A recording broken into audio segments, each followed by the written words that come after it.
નજર કરી લઈએ તો બારડોલીમાંથી પસાર થતી મીંઢોળા નદી ગાંડીતુર બની છે। ભારે વરસાદથી નદીમાં પાણીની આવકમાં મોટો વધારો થયો છે।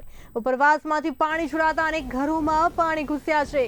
મીંઢોળા નદીએ રૌદ્ર સ્વરૂપ ધારણ કર્યું છે। નીચાણવાળા વિસ્તારોમાં પાણી ભરાતા જનજીવન પ્રભાવિત થયું। બારડોલી અને જિલ્લા પોલીસે સાવચેત રાખવા અપીલ કરી છે।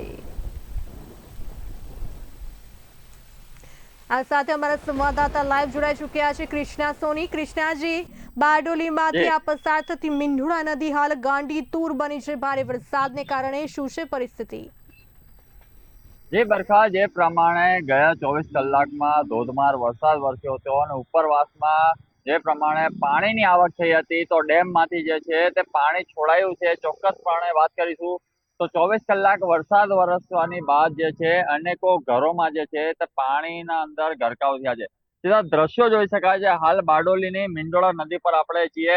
ગ્રાઉન્ડ રિપોર્ટથી વાત કરી રહ્યા છે કે જે પ્રમાણે જોઈ શકાય છે 50 થી વધુ જે ઘરો છે જે તે પાણીની અંદર ગરકાવ થઈ ગયા છે। સીધા દ્રશ્યો આ બાજુ પણ બતાવવાનો પ્રયત્ન કરીશું કે આ જે ઘરો જે છે તે નીચાણવાળા વિસ્તારમાં હોવાના કારણે જે છે તે પાણીમાં ગરકાવ થઈ ગયા છે। અને ક્યાંક ને ક્યાંક વાત કરીએ તો આ પાણીમાં ગરકાવ થયા છે તે લોકોને સુરક્ષિત રીતે કહી શકાય તો બહાર કાઢવાની નોબત હતી। જે ગઈકાલે બારડોલી જિલ્લા પોલીસ વડા તેમજ સ્થાનિક પોલીસ પીઆઈ શ્રી છે તેમણે પણ સાવચેતી રાખવા માટે ચોક્કસપણે તકેદારીથી રાખીને તે લોકોને બહાર કાઢ્યા હતા અને સુરક્ષિત જીતા જે છે તે મૂકી દેવામાં આવ્યા હતા। આ ચોક્કસથી વાત કરીએ। બીજી તરફ એક દ્રશ્ય બતાવવાનો પ્રયત્ન કરીશું। આ બારડોલીની જે મીંઢોળા નદીનો જે પુલ છે તે પુલની ઉપર તમે જોઈ શકો છો કે જે પ્રમાણે આ જે પુલ છે જ્યાં લોકોની જે છે કહી શકાય તો આ નદી જે ગાંડીતુર બને તેને જોવા માટે લોકો જે છે તે એકત્રિત થતા હોય છે। દ્રશ્યોમાં જોઈ શકાય છે કે લોકોના ઘર જે છે તે ડૂબી ગયા છે। કહી શકાય થાંભલાઓ જે વીજ પોલ જે છે તે પણ ક્યાંક ને ક્યાંક પડી ગયા છે। પાણીની અંદર ગરકાવ થયા છે।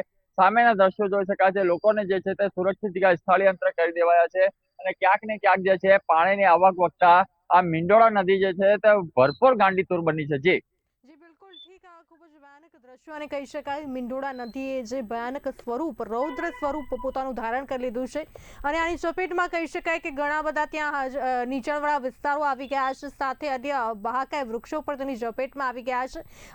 કૃષ્ણાજી, ખાસ હું આપને પૂછવા માંગીશ કે અહીંયાના જે લોકોનું સ્થળાંતર કરવામાં આવ્યું છે તે લોકો ત્યાં હાજર હોય તો તેમની સાથે વાત કરવાનો પ્રયાસ કર્યો, અન્યત્ર ત્યાંથી પસાર થતા લોકો સાથે વાત કરવાનો પ્રયાસ કર્યો કે શું કહી રહ્યા છે આ દ્રશ્ય જોયા બાદ તે લોકો? જે બરકા હાલ તો સ્થળાંતર થયેલા લોકો જે છે તે લોકોને સુરક્ષિત જગ્યા કહી શકાય તો શાળામાં મૂકી દેવામાં આવ્યા છે। પરંતુ આ જ મીંઢોળા નદી છે જેને જોવા માટે અનેક લોકો આવતા હોય છે। એમની સાથે સીધા વાત કરવાનો પ્રયત્ન કરશું। जी आपका नाम? आपका नाम?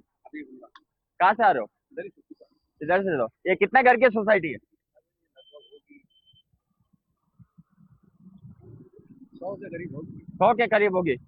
हर साल ऐसे ही पानी भरा जाता है क्या? ऐसा कितने सालों से ये समस्या है? अरे बहुत सारी। कितने सालों से होगी? अरे मेरे को यहाँ पे 7-8 साल में थी। आप 8 साल हो गए। ये लोग जो ये पानी घरों में डूब जाते हैं ये लोग को कहाँ ले जाया जाता है? बाहर रोड पे आ जाते हैं, सुरक्षित जगह रख दिया जाता है। रोड चले जाते हैं सब मतलब पानी। ये मींढोळा नदी इतनी फुल हो जाती है इसको देखने के कितने लोग आते होंगे? बहुत सारा। ऐसे क्यों होता है लेकिन इसकी परिस्थिति आने का पानी आने का कारण क्या इधर? नीचा है ना, खाल बना हुआ है इधर। हाँ। अंदर आ जाता है, नीचा है नहीं। अभी हाल में कोई अंदर है कि नहीं? नहीं कोई सब बाहर। જે પ્રમાણે બરખા વાત કરી કે લોકો જે છે એને જોવા માટે ખાસ કરીને આ મીંઢોળા નદી આવતા હોય છે। દ્રશ્યોમાં જોઈ શકાય છે લોકોના ઘર જે છે તે ડૂબી ગયા છે। નીચાણવાળા વિસ્તાર હોવાના કારણે જે છે આ ઘરો જે છે તે સંપૂર્ણપણે ડૂબી ગયા છે। કારણ કે આ મીંઢોળા નદી જે છે જે પ્રમાણે ગાંડીતુર બની છે કે આ ઉપરવાસમાં ભારે વરસાદના કારણે ડેમમાં પાણી આવક વધતા ડેમમાંથી જે પ્રમાણે પાણી છોડાયું છે ક્યાંક ને ક્યાંક લોકો જે છે તે ચિંતામાં મુકાય છે। કારણ કે કહી શકાય કે હજુ તો વરસાદ જે છે સતત ચાલુ છે। ક્યાંક ને ક્યાંક એક બીજા પણ દ્રશ્યો બતાવવાનો પ્રયત્ન કરશું। આ ઘરની અંદર જે છે તે 7 થી 8 પરિવાર રહેતો હતો। સંપૂર્ણપણે ઘર જે છે તે ડૂબીને કહી શકાય તો નાશ થઈ ગયું છે। કારણ કે હવે આ પાણી ઉતરતો અત્યારે નહીં પરંતુ ઓછામાં ઓછું કહી શકાય વરસાદ વિરામ લે તો પણ એને કહી શકાય કે 5 થી 6 દિવસ જશે ત્યારે જઈને આ ઘરો જે છે તે ક્યાંક ને ક્યાંક દેખાવા મળશે તેવું પણ લાગી રહ્યું છે। જી કૃષ્ણાજી, હાલ તો એવું લાગી રહ્યું છે કે અહીંયાથી જે પાણી ઉસરવામાં 2 થી 3 દિવસ તો ચોક્કસથી લાગશે। અમારી સાથે જોડાવા બદલ કૃષ્ણાજી આપનો ખૂબ ખૂબ આભાર।